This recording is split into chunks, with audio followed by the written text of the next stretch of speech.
Welcome to the Ordinary Extraordinary Cemetery, where every death had a life and every life had a story. My name is Jennie Johnson. Hello, and I'm Diane Hartshorn. Happy Cemetery Appreciation Month. And National Preservation Month. Two of our very favorite topics. Yes, exactly. We talk about that stuff all the time. Well, obviously, cemeteries. We're a podcast about cemeteries. But we of course. Yeah. But we also highly support preservation efforts, not just and the national preservation is not just for cemeteries, it's for all historical preservation, like buildings, parks, you name it. If it's historical and needs preserving, that's part of that. Exactly. But yes, we are happy to celebrate. We didn't think to allude to it last week's episode, even though it timed out well with our whole cemetery etiquette reminders. And I just didn't think about it because it was still technically April while we were recording. And then I was like, oh yeah, when I went to make the posts and everything for the episode, I was like, oh yeah, May is Cemetery Appreciation Month. And we've never really celebrated it on the podcast, although we technically celebrate it all year long here. But we don't focus on it like, when you have other months that are highlighted for something. So right.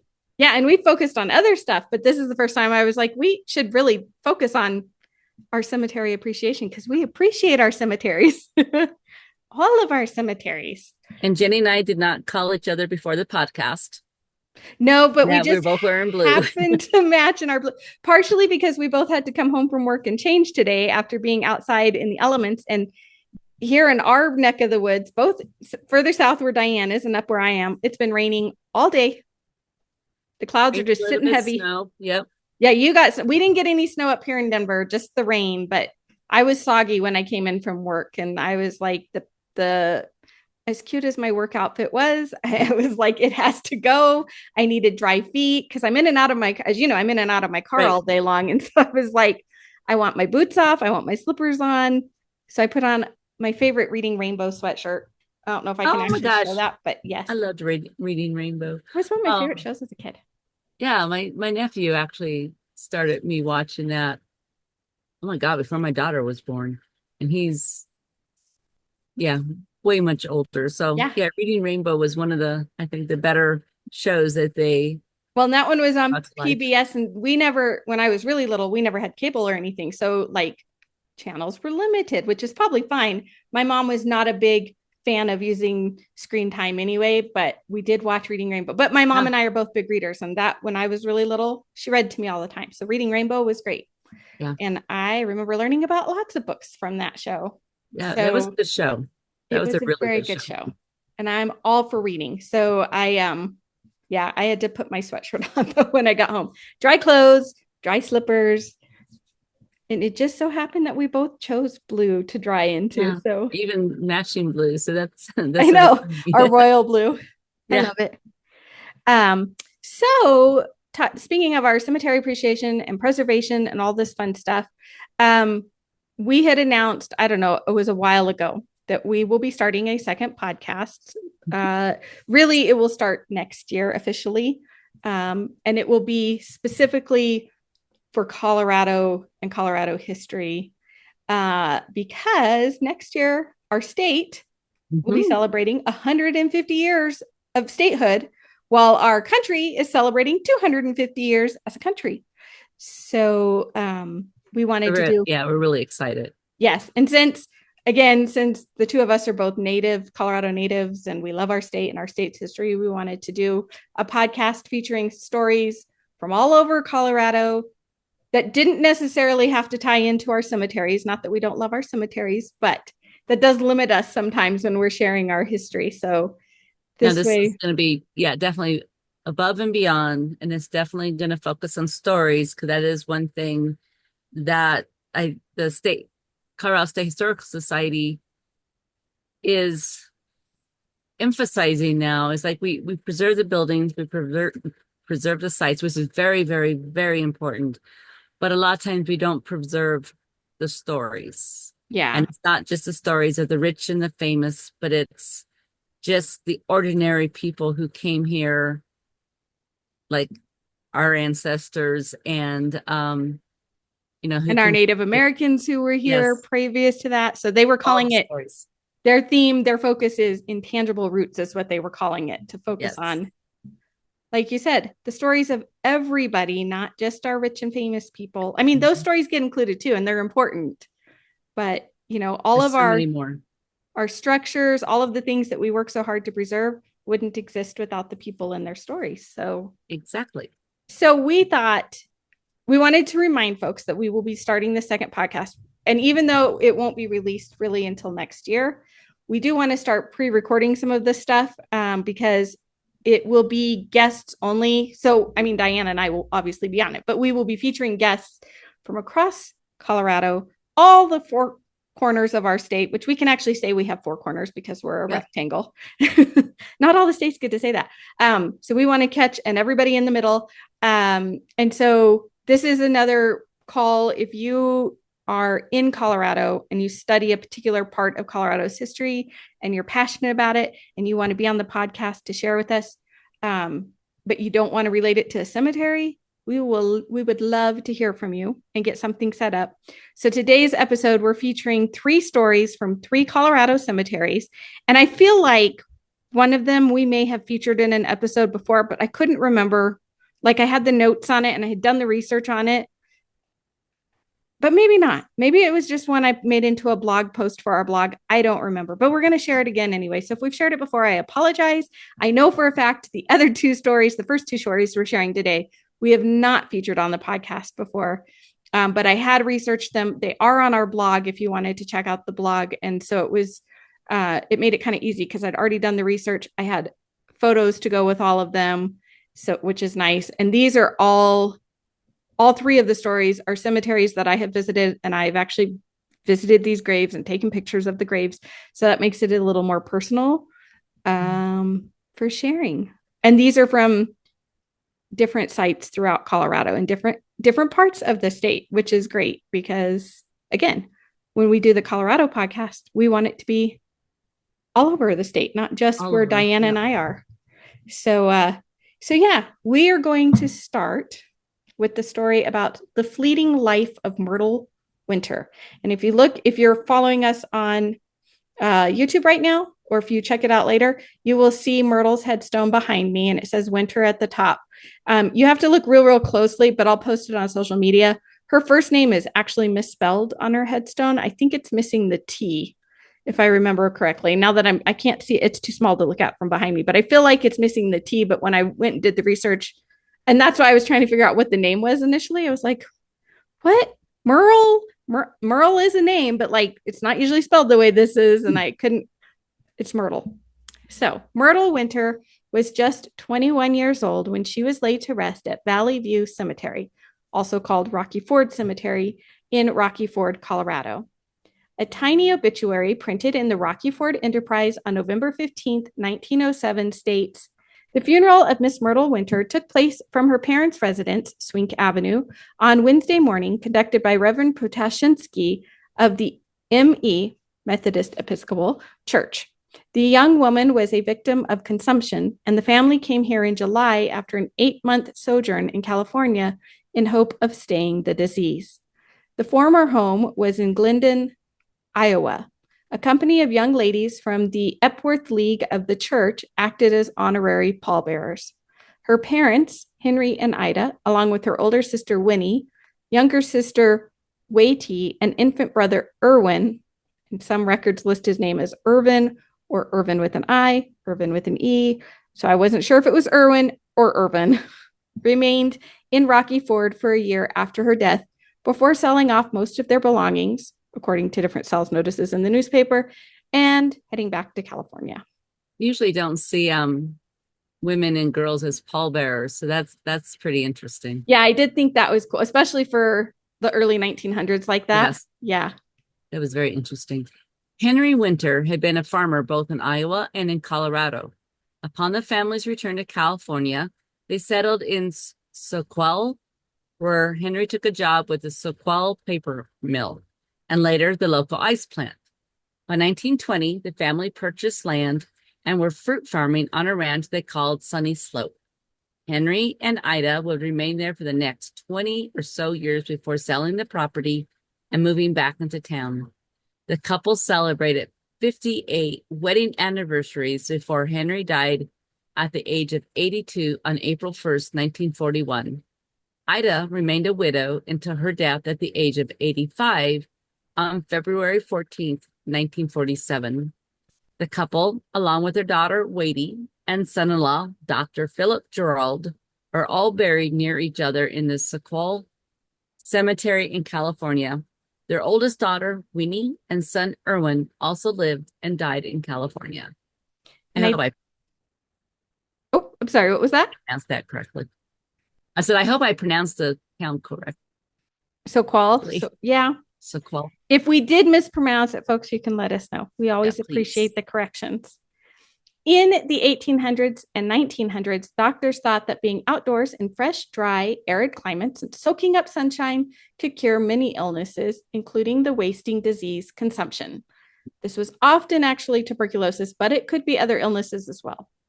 Colorado was a popular place to go because it had plenty of these things, and at one time there were health sanatoriums located throughout the state. Of course, such places were usually only affordable for the wealthy, but many people moved to the state with the intention of continuing their lives as farmers, laborers, etc., in hopes that they might heal or at least prolong their lives. And this is exactly what the Winter family hoped would happen for their daughter, Myrtle. One hopes that perhaps southern Colorado's dry air helped to ease her suffering in her final days.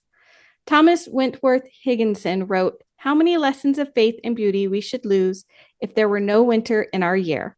While he was referring to the season, I do believe this applies to Myrtle, who helped her family grow in faith and beauty in her short time on earth. It is to be hoped that the young woman who once dreamed the dreams of maidenhood is truly at rest, as her headstone says. So, a quick disclaimer on our next story. There are a lot of pieces to the story that are still missing. Please do not make any harsh judgments regarding about the family of this young woman as we share her story, because we don't know the full picture. The records may yet exist. I know Jenny and I are constantly finding new articles and stuff there as they're getting digitized. Right. Which are not, maybe they're not available digitally, or perhaps they were long destroyed by the family since mental health conditions were considered extremely shameful. Revealing that you had a loved one being treated in an institution for the mentally ill could ostracize you from society, even in the 1940s. And while we have come a long way in modern society, there is still a lot of stigma around mental health conditions and how individuals and family choose to treat them. This is the story of Doris Heminger Dalio, a young woman with a beautiful smile, forever frozen in time on her gravestone. And if you take a look at the pictures behind Dianne, again, if you're on YouTube with us, you can see a picture of her headstone, which I remember when I saw this one. I always love a headstone with a picture anyway. I remember when I saw this headstone, I always loved finding the ones with the porcelain photographs like this one has, but her smile really is captivating. And I just remember wondering more about her. So it took a while, but I was finally able to research her. So you can see her picture. And then next to her in that next image is a drawing of the Colorado State Hospital, which is located in Pueblo, Colorado. This drawing was done back at the time that the hospital opened and was published in the Pueblo Chieftain. So you can kind of get an idea of what that hospital looked like. And I'm actually going to change my background because I have a picture of what the hospital, well, portions of it, of what the hospital looks like today. Now, I took these two photographs back in 2021. We were down in Pueblo visiting. And so you can see that in the picture behind, in the drawing behind Dianne, it's a very grand brick building. There's a couple of buildings actually, very Victorian in nature. And now it's still there, but all the windows have been boarded up. The red brick is still very visible, and the granite and some of the other work that's on it you can see. But it's that section of the building is no longer in use. Although there is a museum that you can visit to learn more about this hospital if you're ever in Pueblo and curious. So back to Doris. Doris Heminger was born in 1916 to Bert and Lily Heminger in Pueblo, Colorado. It appears she was their only child. Again, some of the records were incomplete, so I couldn't find any other records that there may have been siblings. I don't know. Bert, as so many other men in Pueblo at the time, worked for the railroad, and Lily was a homemaker. In 1929, at the age of 54, Bert passed away from issues caused by kidney trouble, leaving Lily and Doris on their own. Doris would have been 10 or 11 years when she lost her father. The 1930 census shows that Lily and Doris had given living space to Bert's brother, William. He may have been contributing financially to the household, although the census does list Lily as the head of the house and that she is still a homemaker. On May 14th, 1934, Lily took a second chance on love and married William O. Bond, who, like her first husband, worked for the railroad. Doris, by this time, was a teenager with an active social life, as evidenced in some newspaper clippings from the time, like this one printed in the Walsenburg World, August 12th, 1930. A Wiener roast was held at Ideal Sunday. Those who attended were Mr. and Mrs. C. V. Ridge and family, Mr. and Mrs. Jack Stevenson and family, Mrs. L. M. Keegan, Mr. and Mrs. James Hall and family, Mr. and Mrs. O. G. Hall, Miss Doris Heminger of Pueblo, and Paul Rakestraw of Iowa. On July 10th, 1936, at the age of 20, Doris Heminger became Mrs. Doris Dalio when she married the very handsome, musically talented Louis G. Dalio. And this is where we find no more details about Doris until the 1940 census, which lists Doris as an inmate at the Colorado State Hospital for the Insane. So, yes, unfortunately, that 4-year period from the time she got married to this 1940 census, I have no idea what was going on in her life. And I couldn't find anything in the newspapers. It just all of a sudden, this is where she was. Why or when she came to be there is a mystery. This is where the digital records leave off. I did come across the biannual state hospital report for the years 1939 to 1941, which states that total admissions for that time were 1,806 individuals, 1,056 males, 750 females. Diagnoses for these committed included not only psychiatric disorders, but also diabetes, tuberculosis, and venereal diseases, which at the time were still all on the side of psychiatric disorders, even though they're physical disorders. Interestingly enough, one of the first paragraphs in the report states the total number of admissions for the last fiscal year was the greatest of any 12-month period in the history of the hospital, which it opened in 1879. This was accounted for, however, by the increase in patients who entered voluntarily. Each year, more people are admitted in this manner, and if the statute governing this procedure were modified, a still greater number could enter without going through the rather distasteful and oftentimes harmful experience of court commitment. The report also mentions that of the 1,806 individuals committed during that time, 746 died while hospitalized. Perhaps Doris had a mental health emergency, or perhaps she had contracted tuberculosis and needed treatment for that. Whatever the cause, we are sure her death left her husband and her mother heartbroken. That she was buried and given a beautiful headstone with a porcelain photograph of her glowing smile is proof that she was loved. She was laid to rest in Mountain View Cemetery in Pueblo, Colorado, the same cemetery where her father was buried 14 years earlier. Lewis would go on to serve as a staff sergeant in the Army in World War II. He later eventually remarried and by all accounts lived a contented life and was missed by many when he passed in 2002. Lily and William were married for 32 years until Lily's death in 1966. William passed away in 1971, and the two are buried in Mountain View like Doris and Bert. Yeah. I just thought, what a sweet story. But I wish there was more info on Doris. In Colorado, at least, and this, I know this is the case in some other states. In Colorado, you cannot get a copy of the death certificate unless you are a direct descendant of the person.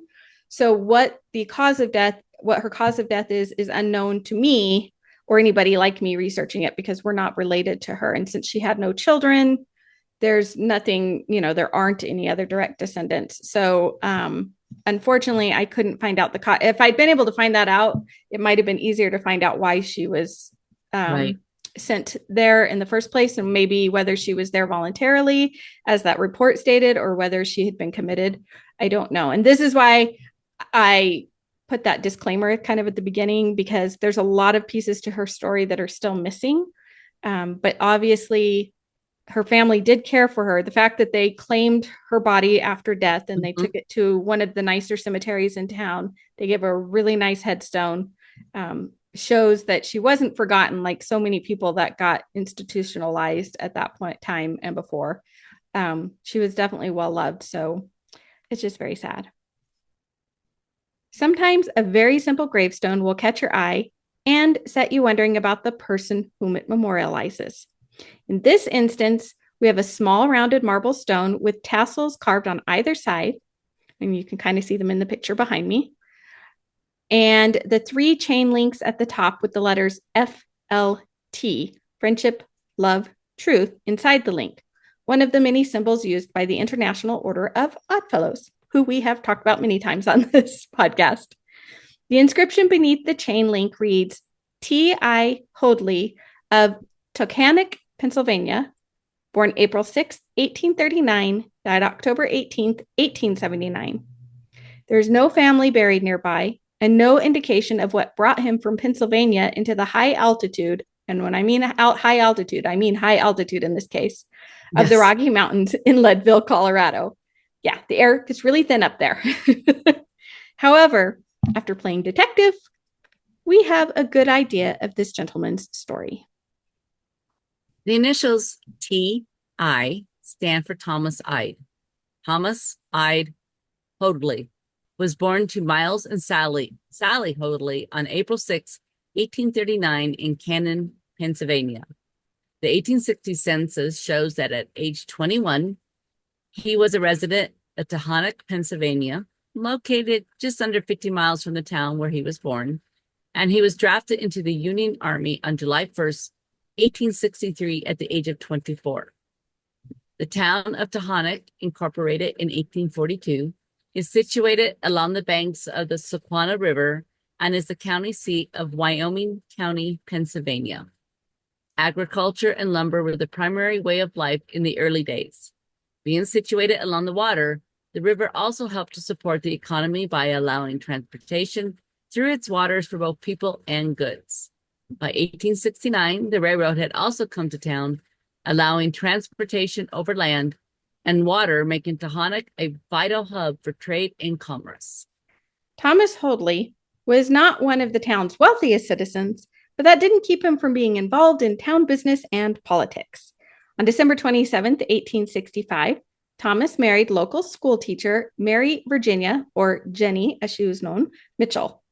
Over the course of their marriage, the couple would have 5 children: Lizzie, Willie, Sarah, May, and Ruth. Census records list Thomas's profession as laborer, and we know from various newspaper articles that he did a lot of painting and carpentry throughout the town. He was also hired to man a barge hauling hay and other goods up the river for delivery. For a time, the family lived in the Bridge Toll House, and Thomas was the official toll gatherer until 1874, when the family relocated to a house on Putnam Street. Thomas served on the town council and was appointed to the grand jury of 1876. He was also very involved as a member of the International Order of Oddfellows. He was reported to be a staunch Republican, but held in high esteem by the majority of Democrats in town. In May of 1879, he resigned from his position as street commissioner in order to travel to Leadville, Colorado to take a position offered by Messrs. Henry and Whipple at $3.50 a day. Exactly what the job was not clear in the article, but Leadville, Colorado, which was founded in 1877, is a historic mining town situated at high elevation in the Rocky Mountains. In fact, isn't it the highest incorporated town in the United States? I think it is. in the So continental United States. 10,154 feet above sea level. That's its elevation. So even I know when we're at 67 here, Yes. and I've been up there and I thought my lungs were gonna break through my chest going up and down. Yeah, Like, walking up and down, even just like their main street. I don't actually yes. know if it's Main Street or whatever, but I mean, it's all hilly and everything. It's it's a workout, so be It, prepared. And it that definitely all of does. the peaks that surround Leadville, because Leadville itself, like a lot of our mining communities, is kind of in a little valley of the peaks, Yeah. right? Because you kind of have to build out where it's a little flatter. So all those peaks around it are 12 to 14,000 feet above sea level, depending on which peak you're looking at. So it's way up there, people, way up there. Yeah, definitely hardy souls who survived up there, that's for sure. Yeah, I can't imagine. Now, I mean, it would have taken some time, but he went from Pennsylvania, which is fairly flat, below sea level, all the way to Leadville, way above sea level. Yeah, definitely. A day's labor in those mines paid anywhere from $2 for surface work and then up to $3.50 for underground mining. Hoadley traveled to Colorado by train and was most likely situated in Leadville no later than June. Although if he went by train, he had a little easier than the people who went like overland with Oh their goodness, wagons and yeah. stuff. I can't even imagine. The train journey would have been a little more comfortable. Sadly, Thomas Hoadley was only in Colorado for a few short months before he passed away from typhus fever, which was very common in our mining communities, on October 18th, 1879. His wife, Jennie, and their 5 children had stayed behind in Pennsylvania. An article printed in the Taconic Republican told his hometown of his passing. Rights of respect. The following clipped from a Leadville paper has been handed us for republication to show to the friends of the late Mr. Hoadley that though he died a stranger in a strange land, he was not obscurely buried. At 10 o'clock this morning, Chloride Lodge number 31, IOOF, turned out in a body to attend the funeral of Brother Thomas I. Hoadley, recently deceased.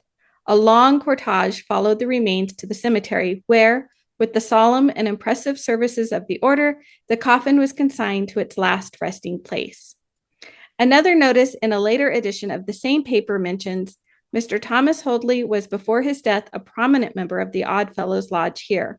The lodge kindly remembered his widow one day last week by providing her with a carload of coal. However, that is not quite the end of Thomas Hoadley's story. Appearing in the Wyoming Democrat on October 31st, 1884, was a sensational headline. Judge Ingham's last card. Another of his campaign lies nailed. The Hoadley Circular. Kept until the last moment with a view of palming it off as an unsuspecting public when too late for contradiction. The dastardly work discovered by Mr. Sitzer's friends by accident. A sad spectacle, indeed, for a judge of our courts. The gist of the story is this. Judge Ingham, who was Republican, was running for re-election against John A. Sitzer, who was a Democrat. Apparently, Judge Ingram's staff had issued a lawsuit on behalf of the widow of Thomas Hoadley against John Sitzer, claiming that she was owed $134 on her husband's behalf for a job he had done for Mr. Sitzer 13 years before. However, Mr. Sitzer disputed the claim, stating that Thomas Hoadley was paid at the time of his services. He had been hauling hay upriver for delivery. And I do remember, even though this was a little while ago, I remember reading this article.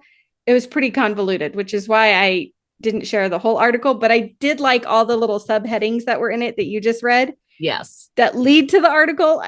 I'm like, this is how they filled their lines, back in the day. It was like headline subheading, after headline after subheading, headline. subheading. Yeah. I know. It just cracked me up.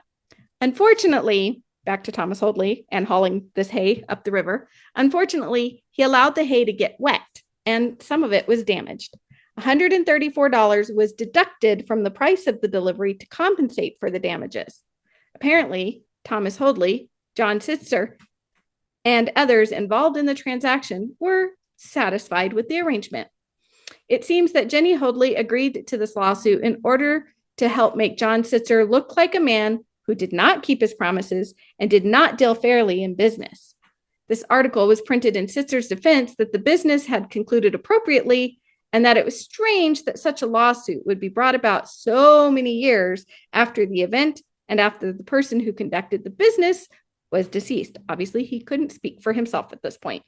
A circular detailing the alleged indiscretion was printed by the judge's staff and issued throughout the town.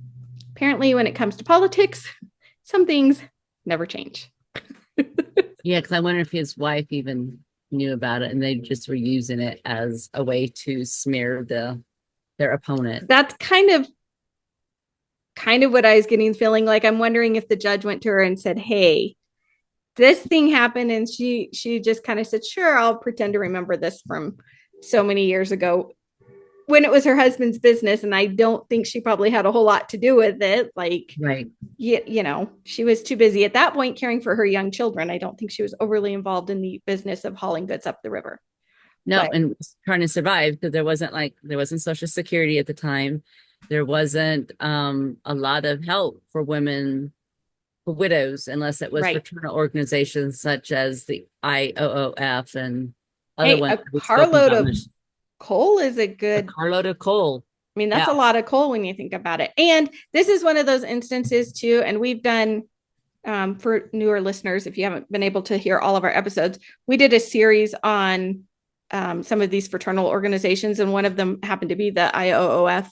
But this was a really good moment of seeing how these fraternal organizations really would come together in the event of the death of one of its members. You know, this man was very far from home and died, Yeah. unfortunately, of typhus, which again was very common throughout our mining communities. You have water that was the water that they typically were drinking from and stuff was very stagnant and gross, and the disease spread quickly. So it's not surprising that he died of it, but they came together. They gave him a proper funeral. They gave him this lovely headstone. And then he was written about in the paper. And then they even remembered his widow and family all the way back in Pennsylvania and made sure they got something going forward. But yes, this particular headstone, so it's at Evergreen Cemetery in Leadville, not the one in Colorado Springs, but Evergreen in Leadville. And the IOOF actually has its own section in that cemetery that's fenced off separately from the other parts. And they have a really nice gate with the chain link logo on it and everything. So this was just happened to be one of those that I was able to get a good look at. And I'm pretty sure this headstone was probably one of their standard ones that you could order from whatever catalogs they had at the time. But at least he's not forgotten. Exactly. It's so far from home. I know. That's that thing. Yeah.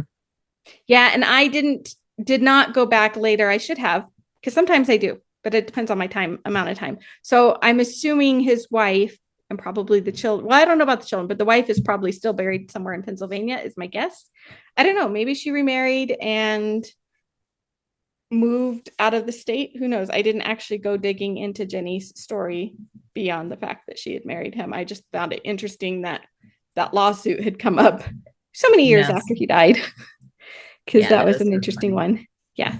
So those are just three of our stories about normal everyday people who came to Colorado at various times. They all, well, actually, two of them were born here, I think, but But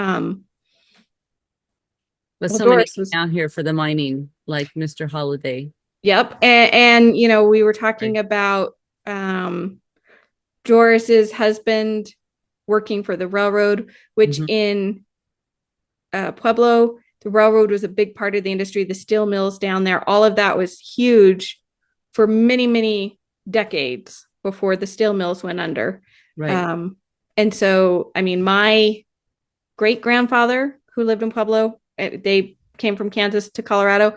He worked for that railroad, and so did my grandfather. They both worked for the railroad down there. And then, of course, Rocky Ford is a well-known agricultural community in our state. If the name is ringing a bell, it's because you've probably heard of our cantaloupe. Yep. Rocky Ford cantaloupe. Rocky Ford cantaloupe that comes, we get every summer, and everybody looks forward to the Rocky Ford cantaloupes. They also grow watermelon and other stuff, but that has always been a big agricultural community down there. So, and there's some other things we'll probably include in the Colorado podcast about some of Rocky Ford's history concerning its Japanese farmers in the area. But it's just the stories. These are the people that make up our state. And just like any state, these are the people that make up our states or countries or whatever. Yeah, exactly. Yeah. Like the rich people and the famous people, they're kind of fun to learn about too. But I really like digging into these stories about people who were just going about their business and had no idea that one day they would be featured on a podcast. Well, and more times than not, it was these regular people who allowed the rich and famous to become rich and famous. It's true. Especially the miners and stuff like that. Yeah, you think about it. In Colorado, the ones who got rich off of the gold mines were typically not the ones doing the hard work in the gold. Like they might have initially been doing the hard work when they discovered the claim, but once they got it running and got it going, they hired all these men to do the work for them, and they either went on to live very productive, fruitful lives, or they lost it all. Depends on who you were. Right, exactly. We have both of those stories. But yes. Oh, and one more thing. I meant to mention this at the beginning and then I forgot, but I wanted to say, I finally think I got through all of the listener mail we've gotten in the last few weeks, which I had seen it as it was coming in. But with the play and everything going on, I hadn't had a chance to really respond to it. So I was going through and getting responded. So thank you to all our listeners who have sent suggestions for episodes or links to information on different things. Corrections. Apparently, and I don't remember which episode it was, we were talking about the French Revolution and I gave the wrong date for the start of the revolution. So I think her name was Jan. She corrected me on that. So I appreciate that correction. Thank you. And so just to all of our listeners, if you have contacted us in any way, either over our social media or through our email, thank you for the lovely letters and stuff that you send us and telling us how much you enjoy the podcast. It really makes our hearts happy knowing that what we're doing is a good thing still. So people are enjoying it. I know, almost 5 years later, we're getting there. I just was thinking that just before we started, it's like I don't know, it just crossed my mind. It's like, it's been 5 years. And then sometimes it just seemed like yesterday. I mean, sometimes it just seems like yesterday. So I know. I get to thinking that too. I was just, somebody asked me today at work, since we just wrapped up one show, they were like, so what's your next show? And I'm like, nothing until October when we do Beyond the Grave. And then it dawned on me, I was like, it'll be our 5th Beyond the Grave. Yeah. And it just started with one tiny little idea and me being antsy to do something. And here we are all these years later. So Thank you to our listeners who have been around since the beginning. Thank you. Yes, and to our new listeners, welcome. We're glad you're here and we can't wait to bring you more episodes. Thank you for joining us today. To learn more about today's episode, visit our website, theordinaryextraordinarycemetery.com, where you'll find additional links in our show notes. If you're watching on YouTube, please like and subscribe to our channel. And if you enjoyed this or any of our episodes, consider leaving a 5-star review on Apple Podcasts, Spotify, or YouTube. Your support helps others find our show and discover all of our ordinary, extraordinary stories. You can also follow us on social media for cemetery facts, photos, quotes, and more. We are on Facebook and Instagram at Ordinary Extraordinary Cemetery. If you'd like to help support us financially, you can donate a cup of coffee by clicking on the coffee cup icon on our website or YouTube, or purchase some of our fabulous Ordinary Extraordinary Cemetery merchandise through our store link. Until we meet again.